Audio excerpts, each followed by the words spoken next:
नमस्कार, मैं हूं अनुष्का। आइए आपको दिखाते हैं देश प्रदेश की सभी छोटी बड़ी खबरें जो दिन भर बनी रही सुर्खियों में।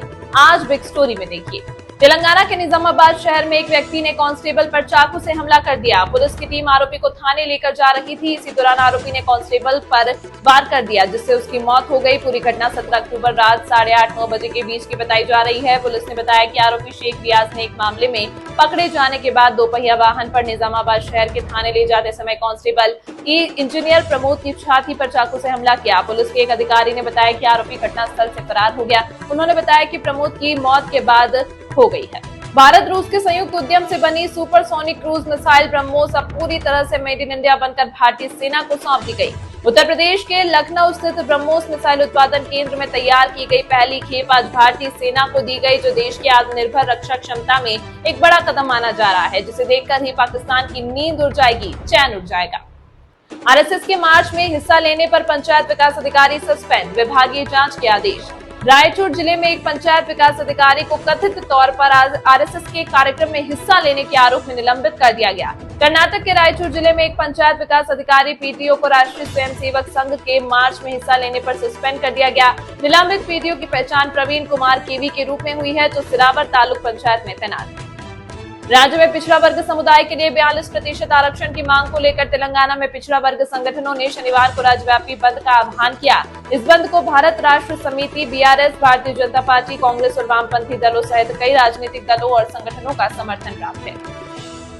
पाकिस्तान के हमले में 3 अफगानिस्तानी क्रिकेटर्स की हुई मौत, टाई सीरीज में खेलने से कर दिया मना। अफगानिस्तान ने पाकिस्तान के संग ट्राई सीरीज में खेलने से मना कर दिया। पाकिस्तान के हमले में 3 अफगानिस्तानी क्रिकेटर्स की मौत हो गई। पाकिस्तान और अफगानिस्तान दोनों ही पड़ोसी देश हैं, लेकिन इस समय उनके संबंध तनाव की स्थिति से गुजर रहे हैं। पाकिस्तान ने एयर स्ट्राइक की, जिसमें अफगानिस्तान को काफी नुकसान हुआ। पाकिस्तान के हमले में 3 स्थानीय क्रिकेटर की मौत उरगुन जिले में हो गई है। इसके बाद अफगानिस्तान ने बड़ा कदम उठाते हुए पाकिस्तान की धरती पर होने वाली ट्राई सीरीज से अपना नाम वापस ले लिया है और पाकिस्तान के मुंह पर करारा तमाचा मारा है।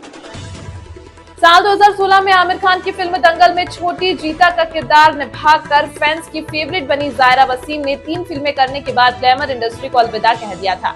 उन्होंने जब सीक्रेट सुपरस्टार और स्काई इज पिंक जैसी फिल्मों के बाद बॉलीवुड छोड़ा तो फैंस पूरी तरह से हैरान रह गए थे। हालांकि फिल्में छोड़ने के बाद भी जायरा सोशल मीडिया पर लगातार एक्टिव रही। हाल ही में जायरा वसीम ने अपने सोशल मीडिया पर ही 2 खूबसूरत तस्वीरों को शेयर करते हुए अपने निकाह की जानकारी दी। 24 साल की एक्ट्रेस की इन तस्वीरों को देखने के बाद फैंस उन्हें बधाई दे रहे हैं। लुधियाना से दिल्ली जा रही ट्रेन में अचानक भयानक आग भड़क उठती है। धुआं और आग की लपटें देखते ही लोग घबराकर चिल्लाने लगते हैं, जिसके बाद ट्रेन में अफरा तफरी का माहौल बन जाता है।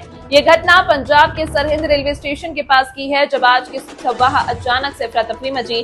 ट्रेन अमृतसर सहरसा गरीब रथ एक्सप्रेस के कोच में अचानक से आग लगी थी। सवाल वही है कि कितने लोग झुलसे, क्या किसी की मौत की अपनी खबर सामने आई और कैसे एक चलती ट्रेन आग की लपटों से घिर गई। भोजपुरी फिल्मों के सुपरस्टार खेसारी लाल यादव ने भी छपरा से बतौर राष्ट्रीय जनता दल उम्मीदवार अपना नामांकन किया। इस मौके पर वह बेहद भावुक दिखे। बतौर उम्मीदवार ये उनका पहला चुनाव है, लिहाजा नामांकन करने से पहले उनकी आंखों में खुशी के आंसू दिखे। उनके रोने का वीडियो अब सोशल मीडिया पर जमकर वायरल हो रहा है।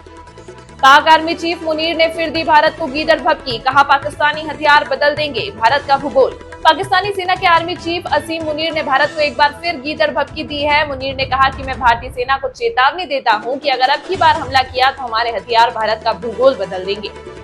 जिले के प्रसिद्ध श्री बांके बिहारी मंदिर के खजाने का ताला आज खुल गया है। करीब 54 साल के बाद खजाना खोला गया। सुप्रीम कोर्ट द्वारा बनी कमेटी के आदेश पर सिविल जज, जूनियर डिवीजन और जिला प्रशासन के आला अधिकारियों की देखरेख एवं बांके बिहारी मंदिर के सेवायत गोस्वामियों की निगरानी में खजाना खोला गया। खजाने में डायमंड, पन्ना से बने मोरनी हार, सहस्त्र फनी, चांदी से बने शेषनाग, सोने के कलश में नवरत्न जैसे कई बेशकीमती और ऐतिहासिक वस्तुएं होने की उम्मीद है। यह खजाना मंदिर के लिए एक बहुत बड़ी विरासत माना जाता है। नोएडा के थाना सेक्टर 126 में कर्नाटक कैडर के 2019 बैच के आईपीएस अधिकारी शिवांशु राजपूत और उनके परिवार के खिलाफ उनकी पत्नी डॉक्टर कृति सिंह ने गंभीर आरोप लगाते हुए एफआईआर दर्ज कराई। शिकायत में पति के साथ साथ सास, ससुर, देवर, देवरानी और पति के दोस्तों सहित कुल 7 लोगों को नामजद किया गया। एफआईआर 41 पन्नों की बताई जा रही है। उत्तर प्रदेश के जौनपुर में शुक्रवार शाम को मुस्लिम समुदाय के कुछ लोगों ने दरगाह पर चादर चढ़ाकर प्रेमानंद महाराज की लंबी उम्र की दुआ मांगी। शहर की प्राचीन और प्रसिद्ध दरगाह हजरत हमजा चिश्ती रहमतुल्लाह अलैह पर एक अनोखा धार्मिक सामाजिक नजारा देखने को मिला। वृंदावन के संत प्रेमानंद महाराज किशोरी जी के शीघ्र स्वास्थ्य लाभ और दीर्घायु जीवन की कामना करते हुए दरगाह पर चादर पोशी की गई। महाराष्ट्र के नंदुरबार जिले में स्थित चांदसेली घाट में शनिवार को एक भीषण सड़क हादसा हो गया, जिसने आस्था की यात्रा को मातम में बदल दिया। इस हादसे में अब तक 6 लोगों की मौत हो चुकी है, जबकि कई अन्य घायल हैं। घायलों में से कुछ की हालत अत्यंत गंभीर बनी हुई है, जिसके चलते मृतकों की संख्या बढ़ने की आशंका जताई जा रही है। नौकरी के नाम पर 50 लोगों को लूटा, महिला को बनाया हवस का शिकार, शातिर ठग हुआ गिरफ्तार। पुलिस ने एक शातिर ठग को गिरफ्तार किया। यह खुद को पुलिस अधिकारी बताकर लोगों के साथ ठगी की घटना को अंजाम देता था। खुद को पुलिस अधिकारी बताकर महिलाओं के साथ ठगी और लोगों को नौकरी दिलाने के नाम पर लगभग 40 से 50 लोगों के साथ धोखाधड़ी करने वाले आरोपी के खिलाफ मुंबई पुलिस ने केस दर्ज किया।